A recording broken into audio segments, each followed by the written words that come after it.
மனிதநேய மக்கள் கட்சி மாநில பொதுச் செயலாளர் ப. அப்துல் சமது எம்.எல்.ஏ. கோவையில் பத்திரிகையாளர்களுக்கு பேட்டி. மனிதநேய மக்கள் கட்சியின் மாநில பொதுச் செயலாளர், தமிழ்நாடு மாநில ஹஜ் கமிட்டி தலைவரும், மணப்பாறை சட்டமன்ற உறுப்பினரும் ப. அப்துல் சமது அவர்கள் கோவைக்கு பல்வேறு நிகழ்ச்சிக்கு வருகை தந்துள்ளார். மனிதநேய மக்கள் கட்சியின் சார்பாக வக்பு திருத்த சட்டத்தை எதிர்த்து மதுரையில் மாநாடு ஜூலை 6ஆம் தேதி நடைபெறவுள்ளது. இது சம்பந்தமான மேற்கு மண்டல ஆலோசனை கூட்டம் போத்தனூர் ரோட்டில் உள்ள வசந்தம் திருமண மண்டபத்தில் நடைபெற்றது. 10க்கும் மேற்பட்ட மாவட்ட நிர்வாகிகள் கலந்து கொண்டார்கள்.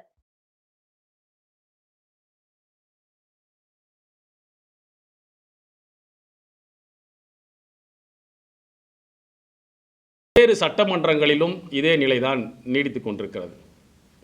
உள்ளாட்சி மன்றங்களிலும் கூட இன்றைக்கு இந்த சமூகத்தினுடைய பிரதிநிதித்துவம் என்பது படிப்படியாக குறைந்து வரக்கூடிய ஒரு நிலை ஏற்பட்டிருக்கிறது.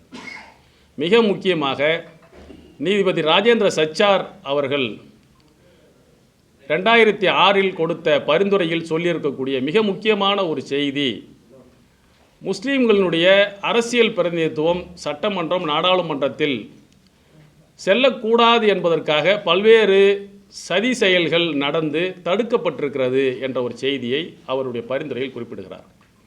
எப்படி தடுக்கப்பட்டிருக்கிறது என்று சொன்னால், சிறுபான்மை மக்கள் அதிகமாக திரட்சியாக வாழக்கூடிய நாடாளுமன்ற சட்டமன்ற தொகுதிகளை பல்வேறு இடங்களில் சிதைத்திருக்கிறார்கள். அந்த ஒட்டுமொத்தமாக அந்த பிரதிநிதித்துவம் கிடைக்க முடியாத அளவிற்கு சிதைத்திருக்கிறார்கள். சிதைக்க முடியாமல் வெற்றி பெறக்கூடிய வாய்ப்புள்ள அந்த தொகுதிகளை பட்டியலின மக்களுக்கான தனி தொகுதிகளாக மாற்றியிருக்கிறார்கள். இப்படியெல்லாம் திட்டமிட்டு நடந்திருக்கிறது. இதை மறுசீரமைப்பு